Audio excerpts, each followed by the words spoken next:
So anyway, well, let's just go. Let's talk about, some things like, some common things like depression and anxiety, or cancer, or whatever you think is, is something that people, commonly use other drugs for. And I always say that, your body has a pharmacy in it, just like it says, it has natural cannabinoids. So, Right. well, let's just talk about some common conditions. Yeah, it's really, I mean, the way that we look at the cannabis plant, we look at it as nature's pharmacy in a plant. Yeah. And just to touch on what you were saying, as far as, we need to read these old books. I mean, plant-based medicine is what we use for thousands of years, right? It's not until the last 100+ years that we started looking at these synthetic alternatives. But when it comes to conditions in the body, and again, I like to put this onto the endocannabinoid system. This system connects to all of our major vital systems. So our central nervous system, our immune system, our endocrine system, our reproductive system, our respiratory system, our cardiovascular system, our muscular system, our skeletal system. The endocannabinoid system doesn't just connect to these systems, it helps modulate every single one of these systems. If there is an imbalance in one of these systems, this is where the endocannabinoid system steps in. Basically, it is constantly monitoring these systems.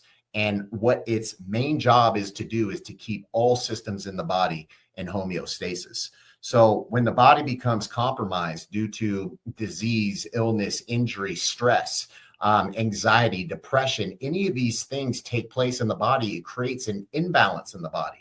And the ECS then wants to step in to recreate that harmony, restore that balance. And it does that by calling for the genesis of new endocannabinoids.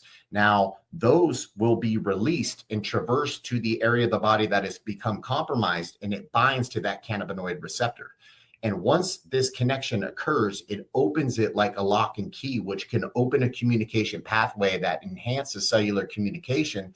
And there's a cascade of signaling events that take place where the body goes through a natural healing progression. The ECS wants to restore balance when things become compromised. And it's doing this 24/7, 365. It is always working for you.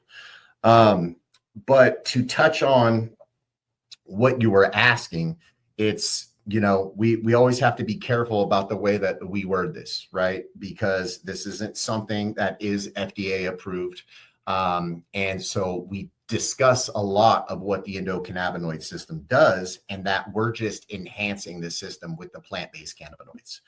But when it comes to cancer, it's really too early to tell. I do work with a good group, many different integrative oncology clinics, and they have fully incorporated this into their protocol.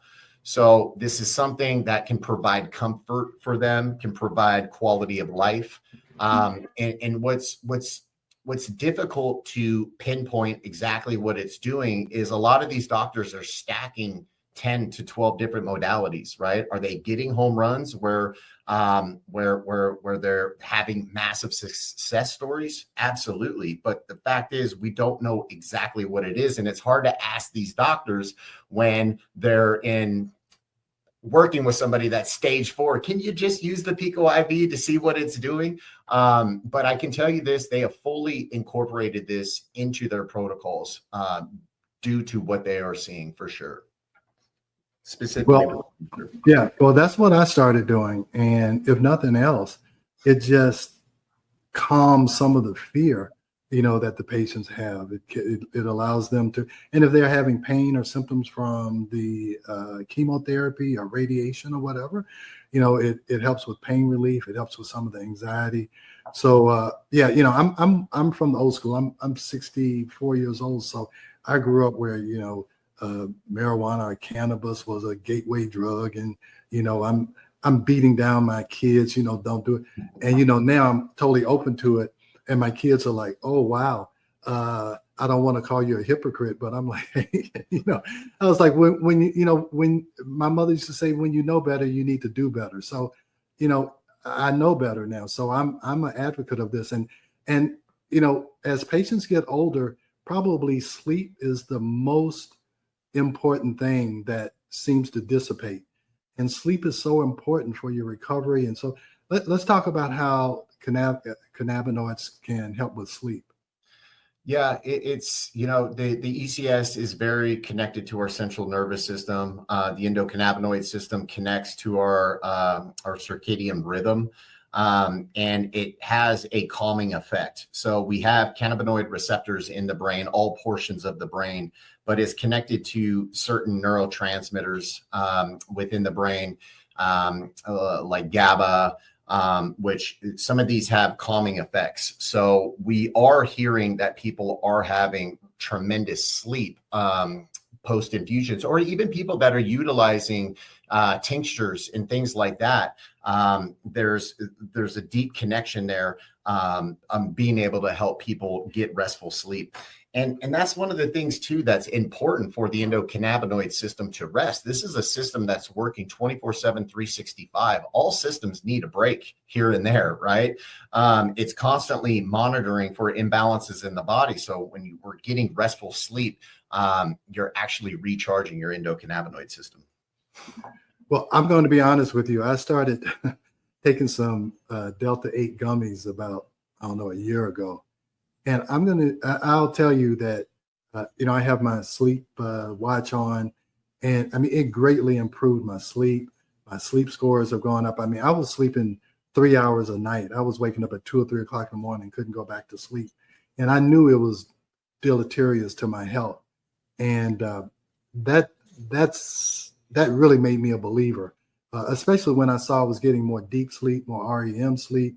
So I'm truly, I'm all on board, and we use them in our practice.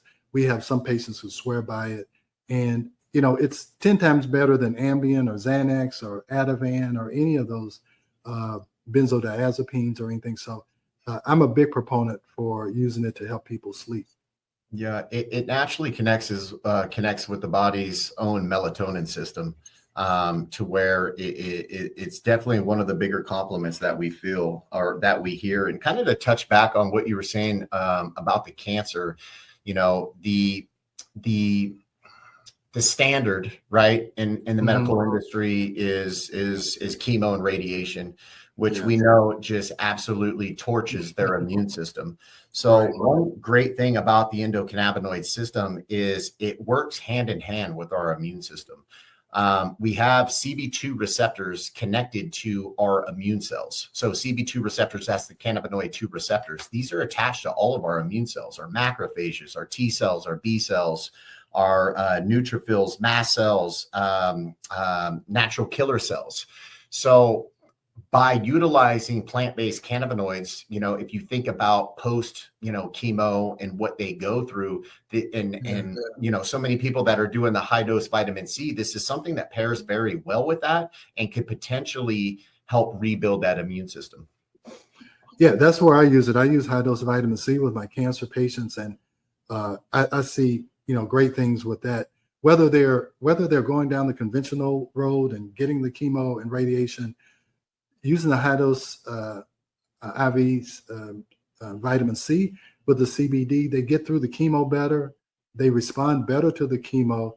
The patients will go back to their oncologist and like, wow, the chemo's working so well. They don't know that they're getting the vitamin C and the CBD with it. So yeah, I'm a big proponent of high dose vitamin C, and adding the CBD just enhances it. So yeah, I love it. I really do.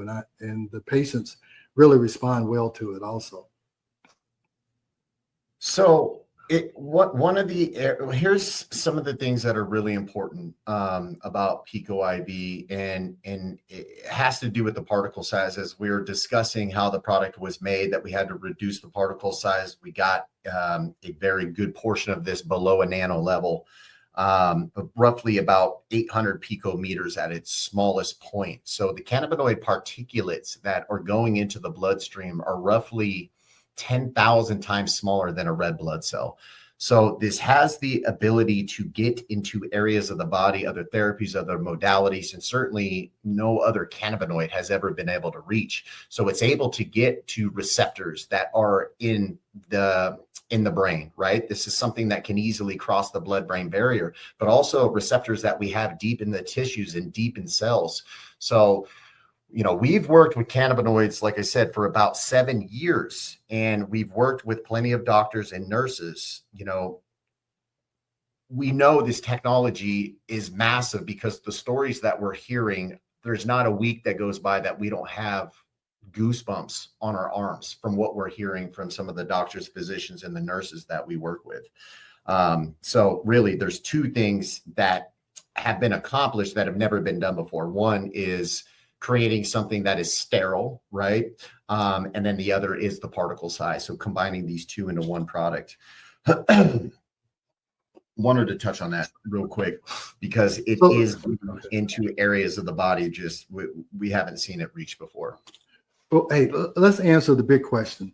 The difference between cannabinoids and THC and marijuana, you know, because it all gets grouped together. So it's like, oh, you're giving patients marijuana IV, or so let's separate all that out. And it's a challenge that we come across because there is that stigma, right? And you know, you could thank a lot of that to old school propaganda, right? Portraying this as it's something, you know, devil's lettuce or whatever you want to say. The truth is, this plant is absolutely incredible. There are over 200 different cannabinoid compounds in the cannabis and hemp plant. Over 200. THC is just one. CBD is just one. And beyond that, we have over 200 different terpene profiles. All of these have different therapeutic effects, so to speak. And a lot of these we're starting to investigate. But the difference is THC is loaded with THC. You know, so there's a line down the middle between cannabis